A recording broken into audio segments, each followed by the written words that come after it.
내가 지금 당장에 목돈은 없지만 소득이 높아, 대출 잘 나와, 그리고 신축 아파트 갖고 싶어, 이런 사람들은 이 방법을 한번 구사해 볼 수 있겠다. 네, 오늘은 세금 관련된 내용은 아니고요. 이제 막간을 이용한 중간 강의인데, 특히 이제 조금 사회 초년생인데 소득은 높은데 목돈은 없고 이런 사람들한테 요즘 이제 얼죽신 열풍이라고 하잖아요. 얼어 죽어도 신축. 그러니까 어렸을 때부터 아파트에 살았던 아파트 키즈가 많아지면서 사실 요새 빌라도 꽤, 요즘 신축 빌라들은 훌륭한데도 불구하고 빌라에 살기를 싫어하는 젊은 분들이 많으세요. 그런 분들은 무조건 아파트, 특히 신축 아파트를 좀 보고 있는데, 이런 분들이 이제 내 집 마련을 할 때 저는 분양권을 한번 사 보는 것을 한번 고려해 보는 게 좋지 않을까, 이제 그렇게 좀 말씀을 드리고 싶습니다. 물론 모든 분양권은 아니고 되게 굉장히 이제 좋은 지역에 좋은 분양권, 그것도 이제 옥석을 가려야 되겠죠, 당연히. 그래서 신축 아파트 사는 방법이 크게 3가지가 있는데요. 이거 제 생각입니다. 더 많을 수도 있는데 제가 알기로는 이제 썩빌이라고 해서, 이게 무슨 말이냐면은 썩은 빌라예요. 우리가 아주 막 그 서울에 이제 오래된 동네, 재래 동네에 가보면은 정말 다 쓰러져 가는 빌라들 되게 많아요. 근데 그런 빌라들이 오히려 재개발 투자하시는 분들한테는 노다지일 수 있습니다. 그래서 이 썩은 빌라들이 대도시 서울의 어떤 시장님 또는 이제 여러 어떤 높으신 분들이 보기에는 이 오래될수록 뭔가 여기를 깔끔하게 하시고 싶어 하세요. 그러면은 이 어떤 오래된 지역들을 그 하나의 어떤 구역으로 묶어서 정비 사업을 해볼까? 추진을 하기 시작합니다. 그래서 이 정비 구역으로 지정된 구역 안에서, 섹터 안에서 이런 썩은 빌라를 통해서 우리가 이른바 몸테크를 하는 거죠. 몸테크가 이제 몸으로 때우는 재테크라고 해서, 몸테크를 해서 비록 지금은 조금 안 좋은 썩은 빌라지만은 나중에 막 웅장한 아주 막 신축 아파트가 될 거니까 지금 좀 버텨보자, 뭐 이런 어떤 전략입니다. 근데 이제 문제는 뭐 남자분들은 뭐 군대도 갔다 오고 그러면은 야외 수경도 하고 그러니까 뭐 조금 버티지 뭐 이럴 수 있는데, 이제 결혼을 앞둔 이제 여자친구분한테 우리 여기 한번 살아보자라고 했으면은 여자친구분도 처음에는 오케이 하실 수 있어요. 근데 여기 한번 실제로 가보면 내가 잠자는데 옆에 바퀴벌레랑도 한번 자고, 그리고 이제 온갖 처음 보는 벌레들과 피를 나누면서 혈연 관계가 되고, 이런 사례를 경험할 수 있습니다. 그러면 이제 우리 결혼 자체를 다시 생각해보자, 이런 어떤 난관에 부딪힐 수도 있으니까 이 썩빌은 사실 쉬운 방법은 아닙니다. 이 썩빌의 경우에는 나중에 원조합원, 이 어떤 정비 사업이 이제 여기 지정되고 조합이 생기는데요.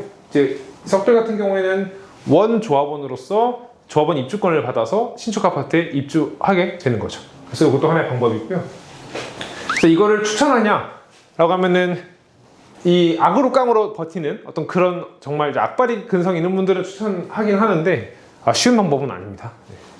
네. 두 번째는 입주권이 있는데요. 조합원 입주권이라고 하죠. 보통 우리가 여기서 말하는 입주권은, 여기서 말한 거는 제가 원 조합원의 입주권이고, 여기서 말한 거는 승계 조합원의 입주권입니다. 그러니까 내가 승계 조합원이 되는 거예요. 이게 무슨 말이냐면은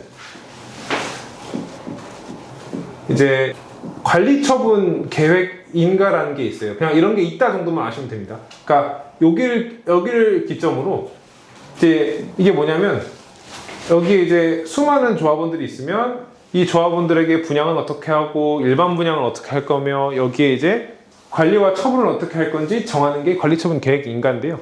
이걸 기준으로 이 전에 주택으로 보고 이 이후로는 입주권으로 보는데요.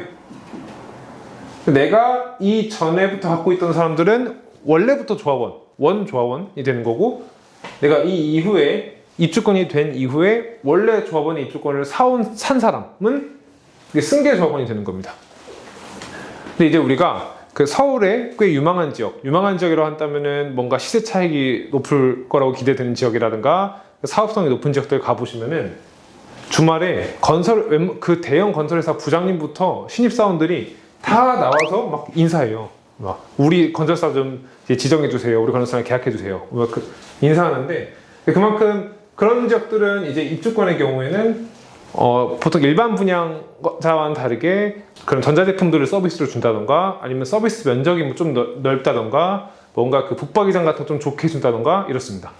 우리가 이 개념을 알려면은 이렇게 이 개념부터 먼저 이해하면 편한데요. 제가 아까 말씀드렸다시피 노후도가 높아진 지역, 오래된 지역들은 이제 정비 사업을 추진하려고 일단 이 구역을 그립니다. 그래서 제가 여기를 그냥 가칭 A구역이라고 한번 해볼게요. A구역에 원래 가와 나와 다만 여기 살고 있었습니다.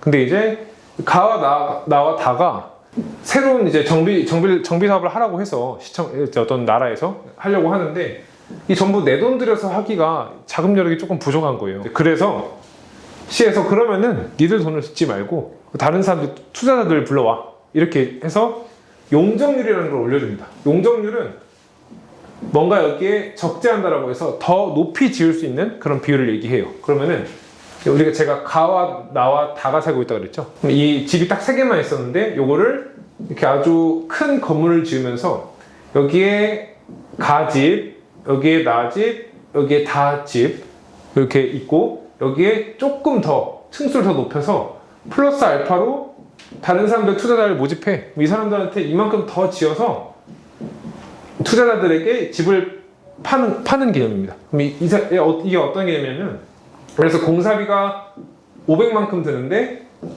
내가 돈이 없어요. 이 가와 나와 다가. 그러면은 이 투자자들한테 집을 팔 때 한 사람한테 한 250씩 받는 겁니다. 그러면은 이 가와 나와 다는 내 돈 하나도 안 들이고 이 빌딩을 올릴 수 있겠죠. 그럼 좀 더 나가서 건설 비용은 500이지만 뭐 내가 뭐 차도 하나 뽑고 싶고 뭔가 뭐 좀 놀러 다니고 싶어. 그럼 여기다 이주 대출까지 해서 뭐 한 공사비 500에 내 개인적으로 쓸 거 300 해서 800이 정도 필요할 것 같네? 그럼 이 사람들한테 400씩 받으면 되는 거죠. 근데 이게 이런 공사비 정가가 잘 되려면 이 지역이 굉장히 핵심 지역이어야 되는 겁니다. 이 핵심 지역일수록 조합원들한테 건설사들이 우리 시공사 뽑아주세요. 왜냐면 시공사도 여기 이렇게 뚝딱뚝딱 지으면은 돈을 많이 벌 수 있잖아요. 왜냐면 기본적으로 영리 법인은 이윤 창출이 목적이니까. 그래서 막 가서 주말에 가보시면은 막 다들 이렇게 부장님들이 이렇게 절하고 계세요. 굉장히 부담스럽거든요. 그런데 인정 가면은 굉장히 부담스러운데. 당연히 그러니까 이 조합원들한테 우리가 뭐 냉장고도 서비스로 드리고 북박이장도 서비스로 드리고 발코니도 뭐 해드리고 확장은 기본이며 시스템 에어컨까지 드리겠습니다. 이런 식으로 하거든요. 그러니까 보통 입주권이 이런 일반 분양권들에 비해서 비싸요. 왜? 당연히 그렇겠죠. 더 좋으니까. 그리고 보통 일반 분양가가 좀 더 비싸죠.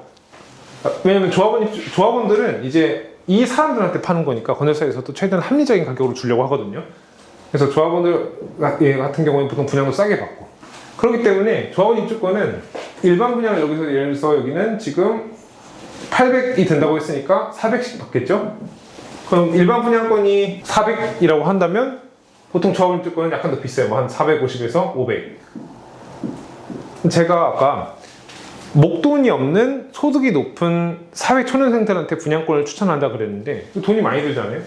그리고 입주권은 보통 그리고 이 목돈을 거의 다 줘야 돼. 한번 일시불로. 이 돈이 어디 있어? 그래서 이것도 사실 사회 초년생들이 접근하기 쉽지 않죠. 이 현금부자들이 접근할 수 있는 방법. 그럼 왜 분양권을 추천하느냐? 제가 이 분양권의 가격이 400이라고 그랬잖아요. 근데 이 분양권의 가격이 400인데 엄밀히 말하면 3년 뒤, 4년 뒤에 지어질 이 지역의 신축 아파트 가격이 400인 겁니다. 이게 무슨 말이냐면 선분양과 후분양 제도를 또 이해를 해야 돼요. 우리나라는 대체적으로 선분양을 많이 하는데 후분양부터 설명을 드릴게요. 후분양은 집을 다 짓고 나서 나한테 이제 일반 분양자들을 모집해서 투자자들을 모집하는 겁니다. 자, 우리 다 지었으니까 이제 살 사람 하는 겁니다. 그러면 당연히 돈을 일시불로 주고, 그래서 이게 400짜리면 400 주고 집 키를 받아오면 되는 거겠죠. 사실 이건 간단해요. 근데 이게 최근에 후분양이 왜 인기가 없는지는 선분양을 들어보시면 왜 인기가 없는지 아실 겁니다. 선분양이 뭐냐면 이 5층짜리 건물을 올려야 되는데 지금 당장은 돈이 없잖아요. 그러니까 이 건설사에서도 일단 계약할 때 일반 분양자들을 모집할 때 돈을 미리 받는 겁니다. 계약금 10%만 내세요 하고, 예를 들어서 지금이 25년 2월이니까 촬영일 기준 이 지역의 아파트가 준공일 다 지어진 날짜가 보통 28년 뭐 2월이라고 할게요. 요새는 뭐 4년 넘게 걸린 경우도 있지만 지금 25년 2월 내가 10%만 있으면 이 집의 주인이 될 권리를 얻는 거죠. 정확하게는 10% 있으면. 그리고 이제 이거를 공사 기간 동안 28년 2월까지 이 60%를 중도금이라고 하는데 하나, 둘, 셋, 넷, 다섯, 여섯 번 나눠내는 겁니다. 그러니까 보통 이 중도금 같은 경우에는 중도금 전부 거의 대출이 되고요. 요새는 이자도 후불제 이자라고 해서 입주할 때 같이 냅니다. 그 말인즉슨 내가 아까 제가 400짜리라고 했죠? 400에 10%인 40만 있으면 28년 2월까지 가져갈 수 있는 거죠. 그럼 우리가 지금 물가도 상승하고 뭐 원자재도 상승하고 그런 얘기 많잖아요.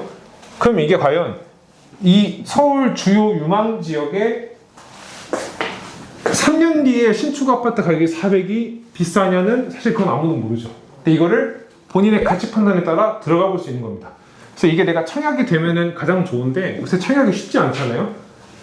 뭐 예를 들어서 요새 통상 전매 제한 1년이니까 1년 동안은 당첨된 사람들이 팔 수가 없고 요 시점에 와서 이 사람이 지금 이 총 분양가가 400이면 뭐 피를 한 20 붙였다고 쳐요. 그러면은 나는 이 사람한테 요 최초의 어떤 그 계약금 40에다가 피 20을 주고 프리미엄 20을 주고 60에 이걸 사옵니다. 그러면은 나는 60만 주고 이 28년 2월까지 계속 버티면 신축 아파트를 살 수 있는 거죠.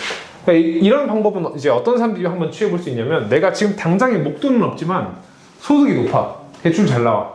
그리고 신축 아파트 갖고 싶어. 이런 사람들은 이 지역에 유망한 지역에 첫째로 유망한 지역에 대한 개념은 서로가 다를 수 있습니다. 네, 그거는 개인의 판단의 몫이고 공부의 몫이죠.